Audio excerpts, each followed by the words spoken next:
अस्सलामुअलैकुम दोस्तों, कैसे हैं आप लोग। उम्मीद करते हैं कि आप सभी लोग खैरियत से होंगे। दोस्तों आज की वीडियो में हम कुवैत की कुछ बड़ी और इंपॉर्टेंट जो अपडेट आ रही है वो आप तक पहुंचाने वाले हैं। आप लोगों से गुजारिश है वीडियो को शुरू से लेकर आखिर तक जरूर से देख लें और दोस्तों वीडियो को लाइक भी जरूर कर दें। जो मेरे भाई वीडियो को लाइक कर देते हैं तो हम दोस्तों का दिल से बहुत बहुत शुक्रिया। चलिए बढ़ते हैं अपडेट तरफ। पूरी अपडेट आपको बताते हैं। सबसे पहली खबर, कुवैत में जो लोग अपना वीजा खादिम से सून में ट्रांसफर करना चाहते हैं, सिर्फ 2 दिन का वक्त बचा हुआ है। आज 10 तारीख हो चुकी है और 12 तारीख से ये कानून समाप्त हो जाएगा।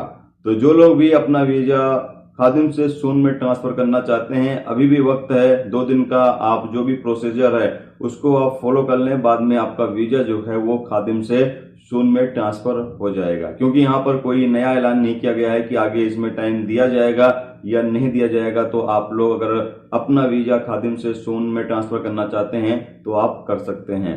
इसके साथ अगली अपडेट यह है जैसा कि आपको पता है कि बायोमेट्रिक फिंगरप्रिंट का सिस्टम कुवैत के अंदर चल रहा है और बहुत सारे कुवैती नागरिकों ने और प्रवासियों ने अभी तक अपना बायोमेट्रिक फिंगरप्रिंट जमा नहीं कराया है। तो ऐसे में एक ये अफवाह चल रही थी कि जो लोग बायोमेट्रिक फिंगरप्रिंट नहीं देंगे उनके ऊपर ट्रेवल बैन लगा दिया जाएगा। नहीं, वो कुवैत से सफर नहीं कर सकते, ना छुट्टी जा सकते हैं, ना फाइनल एग्जिट जा सकते हैं जब तक वो अपना बायोमेट्रिक फिंगरप्रिंट जमा नहीं करते हैं। तो यहाँ पर मिनिस्ट्री की तरफ से कहा यह गया है कि ये जो खबर सोशल मीडिया पर चल रही है इसमें कोई भी सच्चाई नहीं है। लोगों को आजादी है सफर करने की, सफर करने पर किसी तरह की कोई भी पाबंदी नहीं लगाई जाएगी। यानी अगर आप बायोमेट्रिक फिंगरप्रिंट नहीं जमा कर पाते हैं वक्त पर तो आपके ऊपर ट्रेवल बैन नहीं लगाया जाएगा। जबकि आपकी जानकारी के लिए बता दें तकरीबन 18 लाख प्रवासियों ने बायोमेट्रिक फिंगरप्रिंट जमा करा दिया है और तकरीबन 9 लाख से ज्यादा प्रवासी अभी भी बायोमेट्रिक फिंगरप्रिंट जमा कराना बाकी है। तो जो दोस्त बाकी हैं वो तमाम लोग जाकर अपना बायोमेट्रिक फिंगरप्रिंट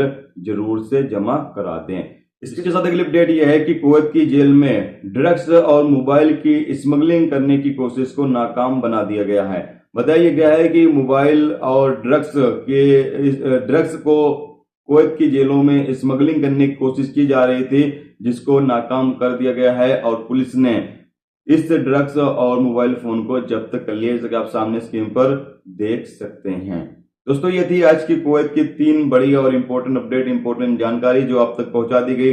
उम्मीद करता हूं ये जानकारी आपको अच्छी लगी हो। अच्छी लगी है तो प्लीज दोस्तों वीडियो को लाइक करके जरूर जाएं और जो मेरे दोस्त चैनल पर नए हैं उनसे गुजारिश रहेगी प्लीज चैनल को भी सब्सक्राइब जरूर कर लें। अगर आप फेसबुक पेज पर मेरी वीडियो को देख रहे हैं तो फेसबुक पेज को फॉलो जरूर कर लें, क्योंकि यहाँ पर आपको कुवैत के हवाले से जो भी ताजा तरीन अपडेट, लेटेस्ट अपडेट होंगी वो देखने को मिलती रहेंगी। वीडियो देखने का दोस्तों बहुत बहुत शुक्रिया। मिलते हैं नेक्स्ट टॉपिक के साथ। जब तक रखें अपना ख्याल। ओके, खुदा हाफिज।